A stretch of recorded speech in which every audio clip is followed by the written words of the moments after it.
Hello दोस्तों, आज है 10 मई और 10 मई के करंट अफेयर के जो भी इम्पोर्टेंट क्वेश्चन बनते हैं आज हम उनके बारे में डिस्कस करेंगे।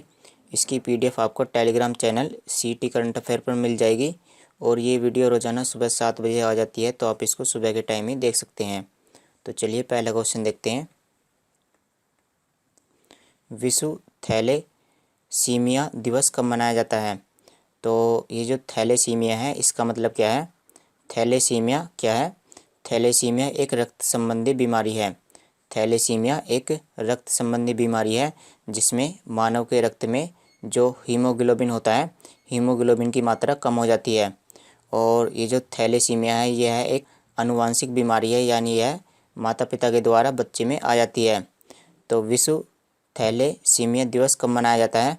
यह प्रतिवर्ष 8 मई को मनाया जाता है। तो इसका राइट आंसर क्या है? 8 मई। और इस बार यानी 2021 की जो थीम है वो क्या है? Addressing health inequalities across the global thalassaemia community. तो इस बार की ये थीम है और इस रोग के बारे में जागरूकता फैलाने के लिए इस दिवस को मनाया जाता है। विश्व प्रवासी पक्षी दिवस कब मनाया जाता है? तो वर्ल्ड माइग्रेटरी बर्ड डे। तो ये कब मनाया जाता है? तो यह दिवस भी 8 मई को मनाया जाता है। तो जो प्रवासी पक्षी होते हैं उन्हीं के लिए ये दिवस मनाया जाता है। प्रवासी का मतलब जो पक्षी एक स्थान से दूसरे स्थान पर चले जाते हैं, अपना स्थान छोड़ करके दूसरे स्थान पर चले जाते हैं, तो उन्हीं के लिए ही विश्व प्रवासी पक्षी दिवस मनाया जाता है। यह प्रत्येक वर्ष 8 मई को मनाया जाता है। और इसका जो विषय है वो क्या है? सिंग फ्लाई सोर लाइक ए बर्ड। तो इस बार की ये थीम है सिंग फ्लाई सोर लाइक ए बर्ड। और इस दिवस का उद्देश्य क्या है कि प्रवासी पक्षियों के बारे में जागरूकता बढ़े और उनके हम संरक्षण पर भी ध्यान दें, यानी हम उनकी सुरक्षा करें। सीमा सड़क संगठन यानी BRO बॉर्डर रोड ऑर्गेनाइजेशन। तो ये जो सीमा सड़क संगठन है इसका कार्य क्या होता है? यह सीमा पर रोड का निर्माण कराती है। जो देश की सीमा होती है तो वहाँ पर ये रोड का निर्माण कराती है। तो सीमा सड़क संगठन ने 7 मई 2021 को अपना कौन सा स्थापना दिवस मनाया है? तो सीमा सड़क संगठन ने 7 मई को अपना 61वां स्थापना दिवस मनाया है। इसकी स्थापना 1960 में हुई थी और इसकी स्थापना पंडित जवाहरलाल नेहरू के द्वारा की गई थी। तो 1960 से लेकर के आज तक यानी कितने वर्ष हो चुके हैं? 61 वर्ष हो चुके हैं। तो इसने अपना 61वां स्थापना दिवस मनाया है। और ये जो BRO है यह रक्षा मंत्रालय के अधीन कार्य करती है।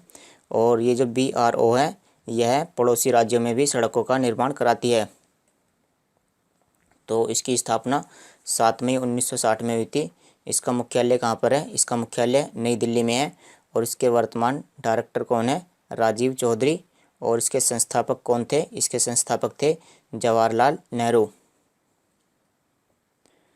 2021 के लिए airline patch global vision award से किसे सम्मानित किया गया है? तो airline patch global vision award से जस्टिस गीता मित्तल को सम्मानित किया गया है। और ये जो अवार्ड है यह 2 व्यक्तियों को मिला है। एक तो हैं गीता मित्तल और दूसरी कौन है? दूसरी हैं जस्टिस मार्गारीटा लूना रामोस। तो ये जो अवार्ड है ये इन दोनों को मिला है। और ये जो airline patch global vision award है यह केवल जो महिला जज होती हैं ये केवल उन्हीं को दिया जाता है। और ये जो जस्टिस गीता मित्तल हैं यह जम्मू और कश्मीर उच्च न्यायालय की पहली महिला मुख्य न्यायाधीश रह चुकी हैं। तो airline page global vision award से किसे सम्मानित किया गया है? यह अवार्ड मिला है जस्टिस गीता मित्तल को। ओलंपिक के लिए क्वालिफाई करने वाली पहली भारतीय महिला नाविक कौन बनी है? तो पहली भारतीय महिला नाविक कौन बनी है? तो इनका नाम है नेत्रा कुमनन। नेत्रा कुमनन। निम्नलिखित में से कौन सी टोक्यो ओलंपिक को रद्द करने के लिए एक ऑनलाइन याचिका है। तो क्या है कि कोरोना के केस बढ़ते जा रहे हैं, तो उसी की वजह से जो टोक्यो ओलंपिक हैं वो 23 जुलाई से 8 अगस्त के बीच में होने हैं। तो टोक्यो ओलंपिक को रद्द करने के लिए एक ऑनलाइन याचिका दर्ज की गई है, और उस ऑनलाइन याचिका का नाम क्या है? तो उस ऑनलाइन याचिका का नाम है टोक्यो स्टॉप टोक्यो ओलंपिक्स। हाल ही में निधन हो चुके और पद्मश्री पुरस्कार से सम्मानित संगीतकार का नाम क्या है? तो ये हैं संगीतकार, ये जो संगीतकार हैं इनका नाम क्या है? संगीतकार का नाम है वनराज भाटिया, जिनकी हाल ही में मृत्यु हो गई है, और इनको राष्ट्रीय पुरस्कार भी दिया गया है। इनको राष्ट्रीय पुरस्कार टीवी श्रृंखला तमस के लिए दिया गया है। कैसिनी मिशन हाल ही में चर्चा में है। ये जो कैसिनी मिशन है ये किस ग्रह के अध्ययन से संबंधित है? तो कैसिनी मिशन के तहत एक अंतरिक्ष यान भेजा गया था, और यह शनि ग्रह के अध्ययन से संबंधित है। ये जो कैसिनी मिशन है यह किस अंतरिक्ष एजेंसी का मिशन है? तो ये जो कैसिनी मिशन है यह 3 अंतरिक्ष एजेंसी का मिशन है। एक तो कौन है? एक तो है नासा, जो अमेरिका की स्पेस एजेंसी है, और दूसरी कौन सी है? यूरोपीय अंतरिक्ष एजेंसी, और तीसरी है इतालवी अंतरिक्ष एजेंसी। तो ये जो इतालवी अंतरिक्ष एजेंसी है यह इटली की अंतरिक्ष एजेंसी है। तो कैसिनी मिशन हाल ही में चर्चा में है क्योंकि इसने शनि ग्रह से संबंधित कुछ इन्फॉर्मेशन भेजी है। और ये जो कैसिनी मिशन है यह कब लॉन्च किया गया था? कैसिनी मिशन 1997 में लॉन्च किया गया था। मेगन मार्कल द्वारा लिखी गई पुस्तक का नाम क्या है? तो मेगन मार्कल ने हाल ही में एक पुस्तक लिखी है, और उस पुस्तक का नाम बताना है। ये जो पुस्तक है इस पुस्तक का नाम है द बेंच। तो आप यहाँ पर बेंच देख सकते हो। तो इनके द्वारा जो लिखी पुस्तक है उसका नाम क्या है? The bench. Laureus world sportsman of the year 2021 पुरस्कार से किस खिलाड़ी को सम्मानित किया गया है? Laureus world sportsman. तो इस पुरस्कार से राफेल नडाल को सम्मानित किया गया है, और ये तो मेंस की कैटेगरी में है। अगर वोमेन की कैटेगरी में बात करें तो यह पुरस्कार वोमेन की कैटेगरी में किसको मिला है? यह पुरस्कार जापान की नाओमी ओसाका को मिला है। मेंस की कैटेगरी में किसको मिला है? राफेल नडाल को, और वोमेन की कैटेगरी में किसको मिला है? नाओमी ओसाका को।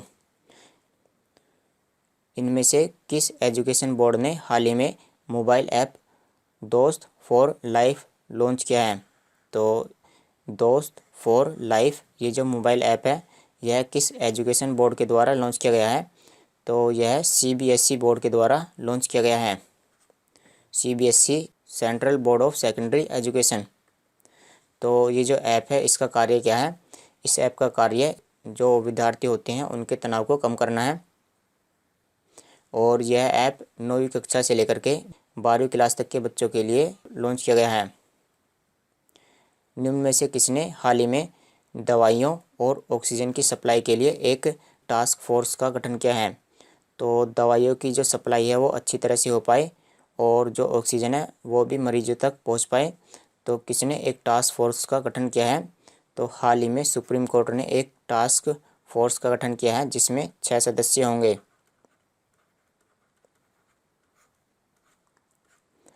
और जो ऑक्सीजन की सप्लाई है वो एक स्थान से दूसरे स्थान पर ठीक समय पे हो पाए, और कितनी ऑक्सीजन किस राज्य में पहुंचानी है इसका जो डिसीजन लिया जाएगा वो भी इस टास्क फोर्स के द्वारा ही लिया जाएगा।